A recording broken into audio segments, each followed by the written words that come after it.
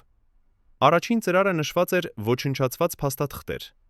Արան բացեց այն եւ գտավ ավելի քան 100 էջ լուսապատճեններ փաստաթղթերի, որոնք պաշտոնապես ոչնչացվել էին Գոսկինոյի եւ մշակույթի նախարարության կողմից։ Այս փաստաթղթերը ցնցող էին, շարունակում է Արան։ Դրանք ներառում էին ներքին հուշագրեր, որտեղ բացահայտորեն քննարկվում էր Ֆրունզիկի կարիերայի սահմանափակումը նրա էթնիկական ծագման պատճառով։ Մի հուշագրում, գրված 1974 թվականին, Գոսկինոյի պաշտոնյան գրում էր. Մկրտչյանը, չնայած իր տաղանդին, չի կարող ներկայացնել համընդհանուր խորհրդային դերասանի։ Նրա արտաքինը չափազանց հայտնի է որպես հայկական, եւ սա սահմանափակում է նրա օգտագործումը կենտրոնական կինոյում։ Մեկ այլ հուշագրում, գրված 1976 թվականին, նկարագրվում էր, թե ինչպես Ֆրունզիկի դիմումը արտերկիր մեկնելու համար մերժվեց, ոչ թե անվտանգության պատճառներով, ինչպես նրան ասվել էր, այլ քաղաքական պատճառներով։ Հուշագրում գրված էր. Մկրտչյանի արտերկիր մեկնելը կարող է ստեղծել անցանկալի նախադեպ եւ խրախուսել այլ ազգային հանրապետությունների արտիստներին պահանջել նմանատիպ ազատություններ։ Բայց ամենաշոկայինը եղավ մի փաստաթուղթ, որը նկարագրում էր գաղտնի հանդիպում 1979 թվականին։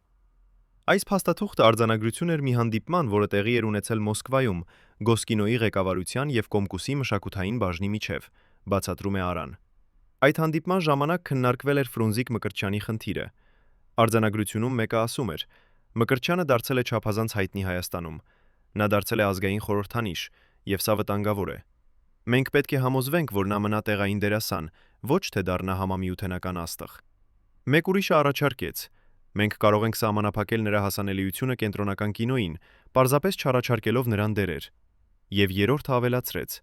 Մենք նաև պետք է համոզվենք, որ նա չստանա չափազանց շատ միջազգային ուշադրություն։ Եթե արտասահմանյան ռեժիսորները սկսեն հետաքրքրվել նրանով, մենք պետք է քաղաքավարի կերպով մերժենք։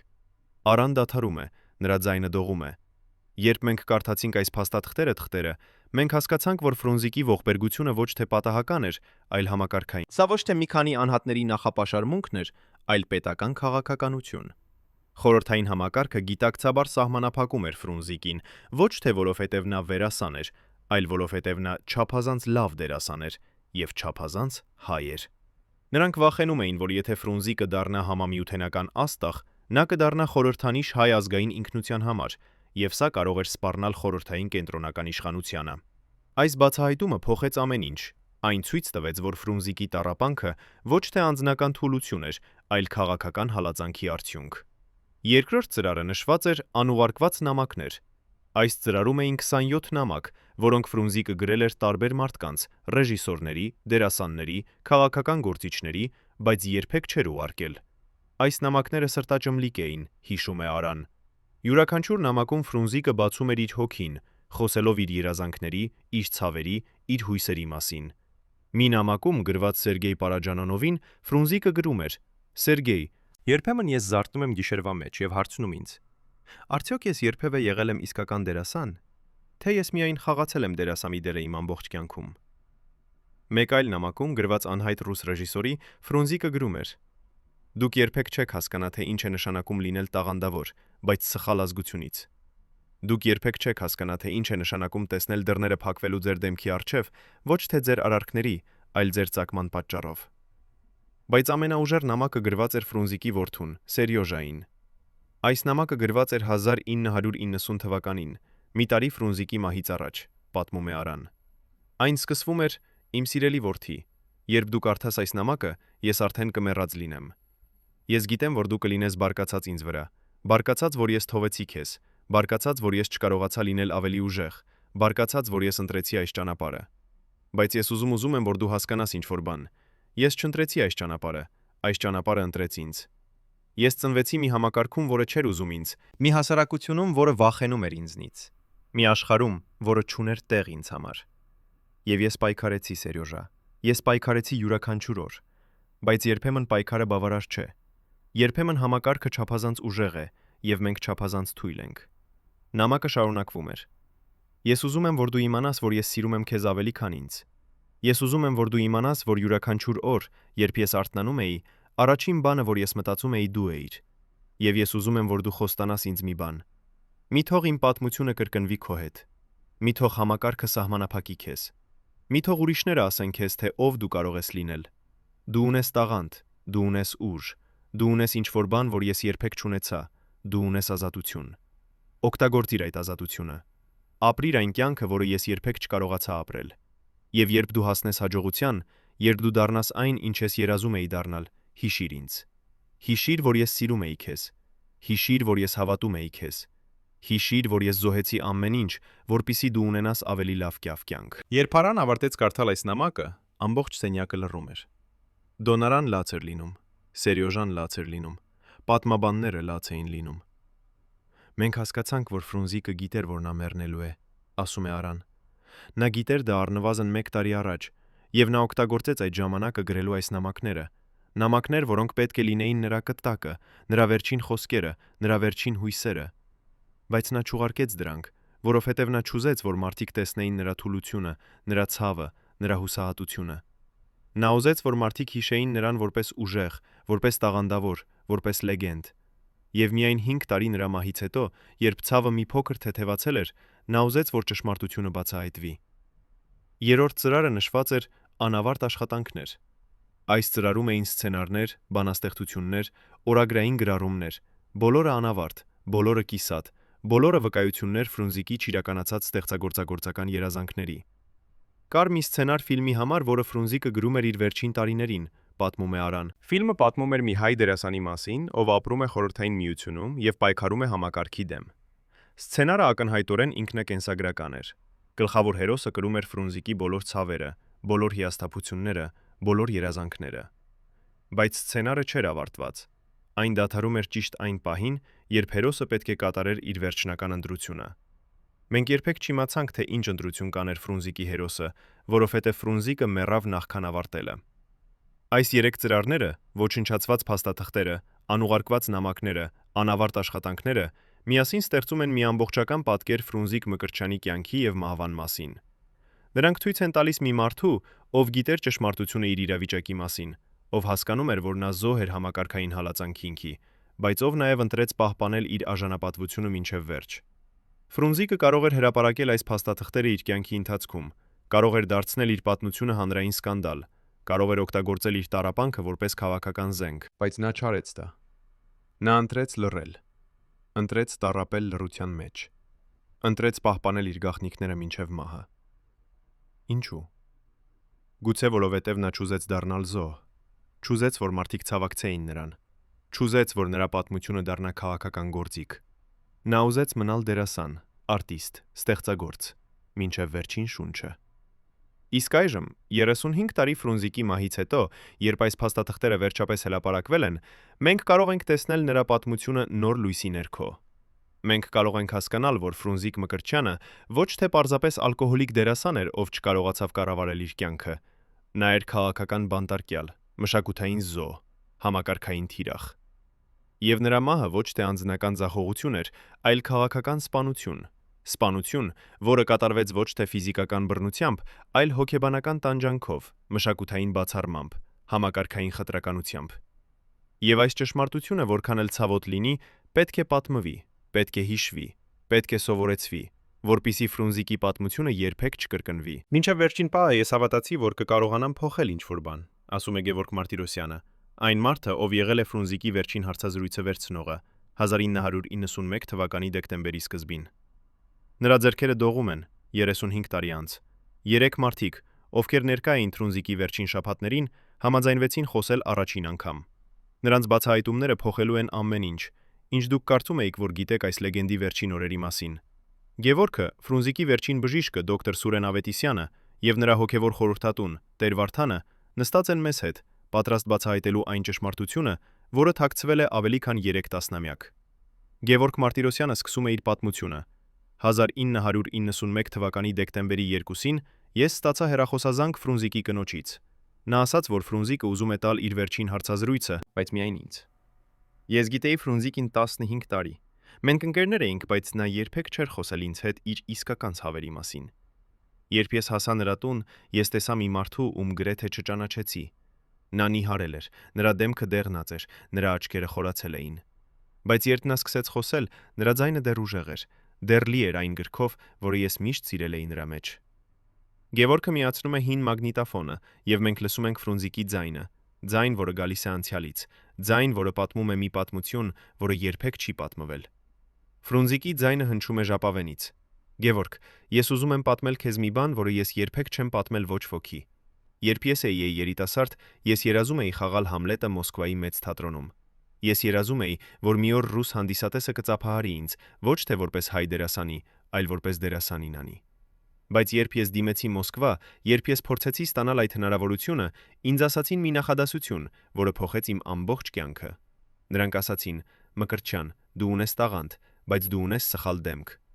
Սխալ դեմք։ Պատկերացնում ես, Գևորգ, թե ինչ է նշանակում լսել դա։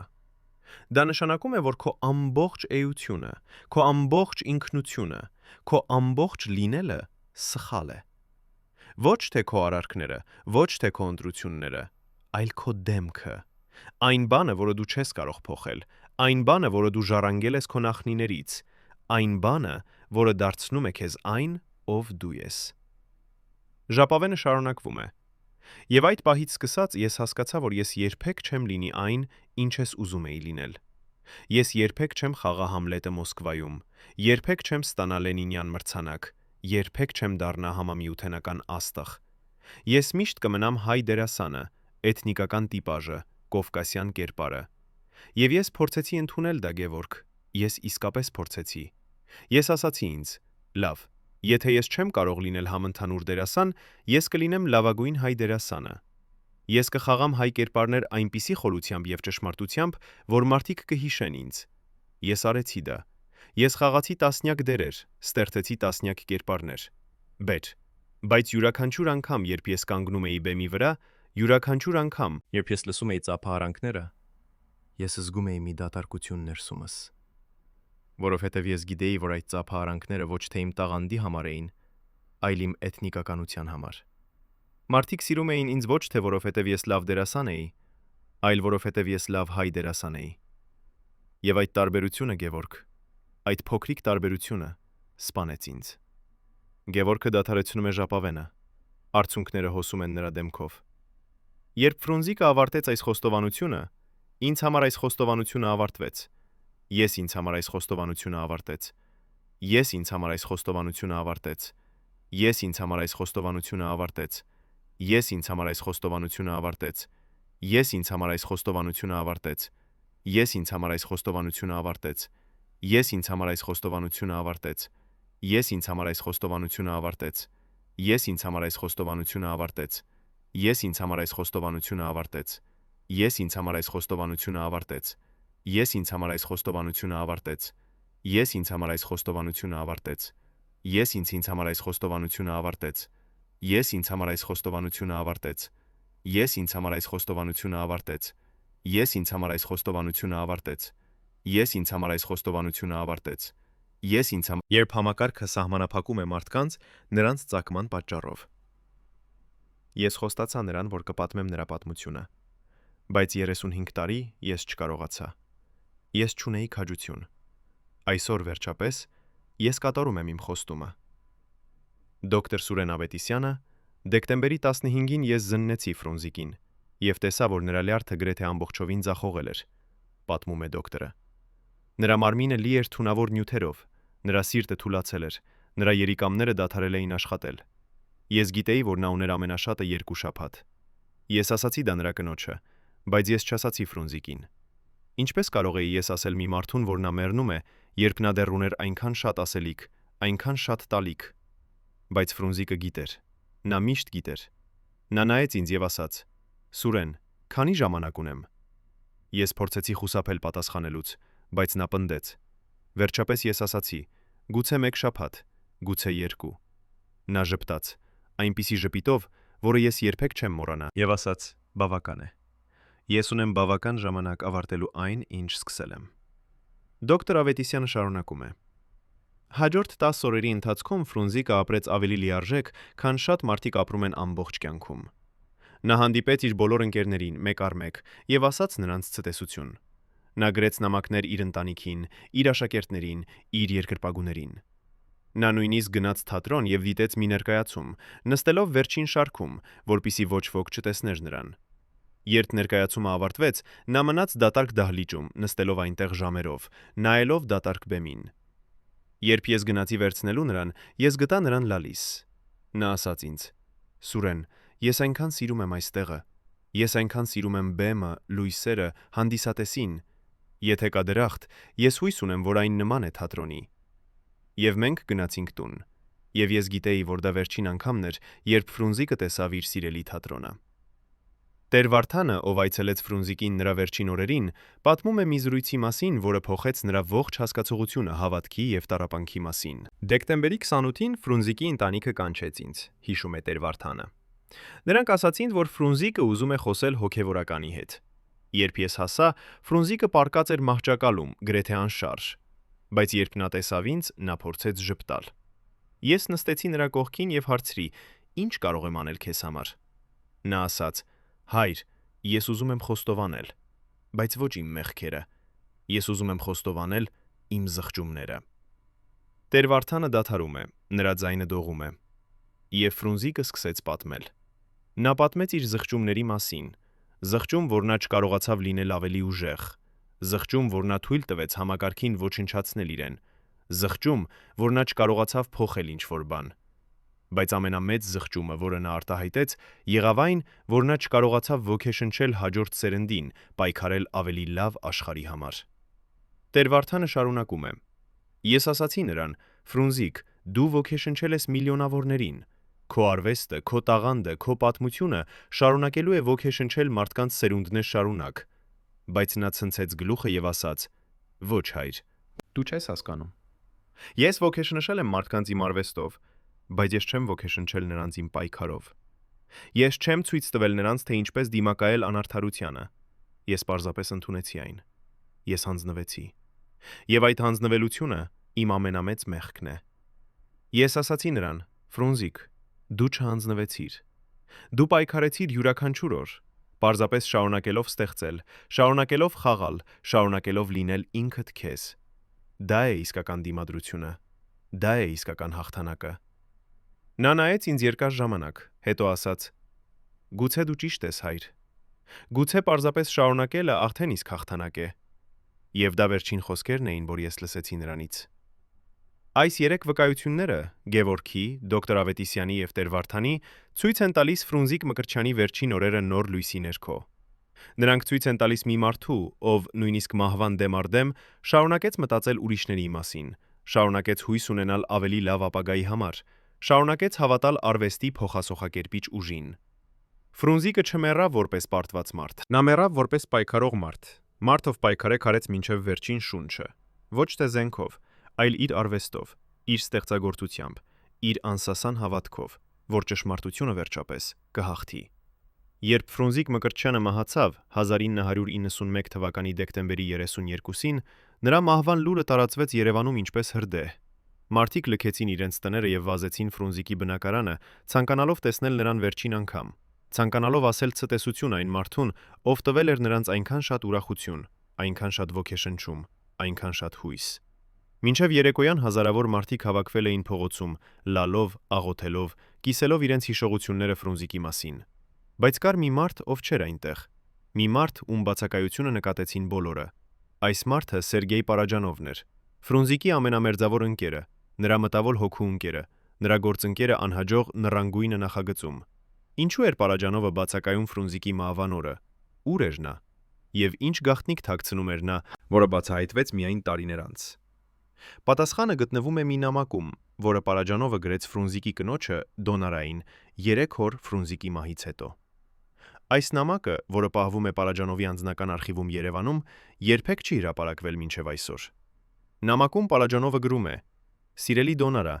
ես գիտեմ, որ դու զարմացած ես, որ ես չեկա Ֆրունզիկի հուղարկավորությանը։ Ես գիտեմ, որ մարդիկ կմտածեն, որ ես վատ ընկեր եմ, որ ես մոռացել եմ Ֆրունզիկին։ Բայց ճշմարտությունը այլ է։ Ես չեկա, որովհետև ես չէի կարող։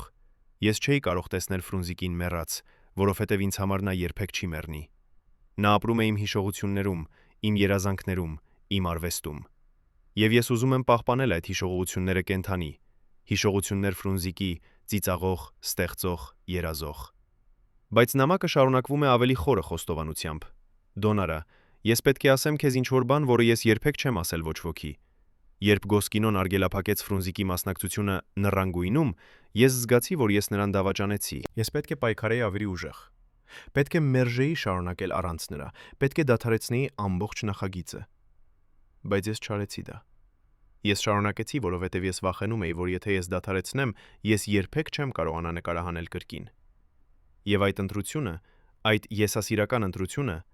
ոչնչացրեց իմ բարեկամությունը Ֆրունզիկի հետ։ Մենք երբեք չխոսեցինք դրա մասին, բայց ես գիտեի, որ նա գիտեր։ Ես տեսնում էի դա նրա աչքերում յուրաքանչյուր անգամ, երբ մենք հանդիպում էինք։ Եվ այդ մեղավորության զգացումը տանջել է ինձ տասնամյակներ շարունակ»։